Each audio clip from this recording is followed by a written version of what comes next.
In October of 1994, three student filmmakers disappeared in the woods near Burkittsville, Maryland, while shooting a documentary. A year later, their footage was found. What am I talking about? I'm talking about the film released back in 1999, The Blair Witch Project. It's the first film that is going to be under review in the section of my vlog that I'm calling the Screen Gems. I mentioned at the end of my first review for Harry Potter that this one would surprise some viewers, and I'm sure it will. I'm still in that belief, because it's a film that wasn't wholly accepted when it was first released. The budget for this independent film was about roughly $60,000. But it is one of the most successful independent films of all time. It was only beaten in 2002 by My Big Fat Greek Wedding. But back in 1999, the film grossed over $140 million in the US and about $14 million here in the UK. And I think the reason for the film's success is that it was so unprecedented for its time, and I think it is one of the most cleverly marketed films that I've ever seen, and I think that many people have ever seen. And filmmakers have tried to do that since, with films like Cloverfield purporting to be real, found footage, found camera footage, and also more recently with the Paranormal Activity films.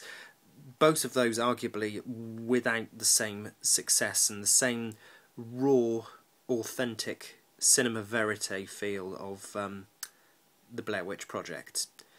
And the reason why I think Blair Witch is a screen gem is not only down to the marketing and just how brilliant it was, but because the film works very well as a psychological thriller.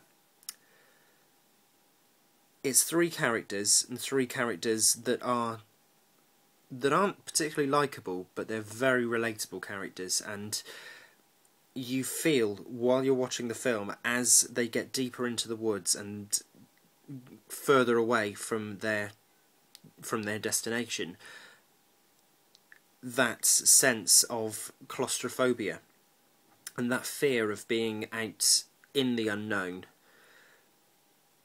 Whereas with a film like Paranormal Activity, you have the fear of some external force invading the privacy of your home. That's the element that's frightening in that particular film. With Blair Witch, it's external forces, and it's the idea of a myth behind it as well. The most important thing about the film, which I just try to stress to everybody, because I'd speak to people and they say, oh yeah, the Blair Witch Project, it's just rubbish. There's a reason it's in like scary moment countdowns and things, because it is genuinely scary. It is. It makes you question how you would cope in the same situation. It makes you feel, with the way that the film is shot, that claustrophobia and that sense of nausea that you get when you watch the film because of the shaky handheld camera.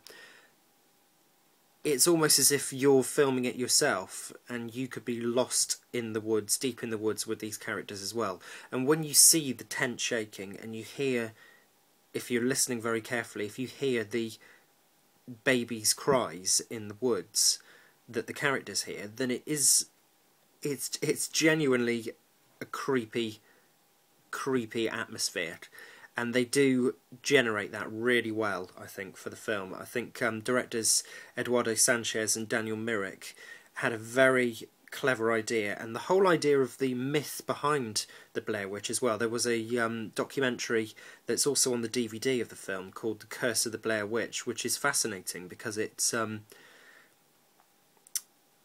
written by the film's directors, and it creates the whole myth and the whole story of the Blair Witch, and it fuses supposed historical facts in there as well, and there's historical paperwork and there's figures, you know, professors, college professors, or claiming to be college professors, and general historians talking about the Blair Witch myth, and it isn't real. It's not real at all. But the marketing, it was so ingenious for the film that there was a website made as well, www.blairwitch.com, and people believed in the myth. People believed that these student filmmakers had disappeared. And the most brilliant thing about the marketing for the film was the fact that Heather Donahue, Joshua Leonard and Mike Williams were all told not to do interviews for the film, not to do any kind of press junkets at all, because they wanted to emphasise the idea that these students did actually go missing, that there was a police investigation, and that this is their found footage. And as soon as you believe into that, and as soon as you watch the film, if you were watching it back in 1999 for the first time, whether you're slightly sceptical or not, there is that sense that permeates through the film of threat and danger. And that final scene down in the basement is terrifying because of what you don't see. I'd say this so many times to people, and I totally believe it, that it is far scarier what you can imagine in your head than what you're actually presented with in any film, any kind of horror film. That's why psychological horror gets into your head much deeper than all the gore and just the extreme violence. There is too much of that nowadays. We need to get back to horror films that really play on your mind. We need to get back to the psychological films. There is too much of Saw and Hostel. Whilst they may be quite clever films, the first ones that you see, like the first Saw is actually quite a clever idea, and it's brought across on the screen very well in the way that the story's told. But Blair Witch is a one-off because it has the right atmosphere about it. It has that sense of nervousness and that palpable sense of fear that you can't put your finger on. And when they're down in the basement at the very end, you are down there with them as well.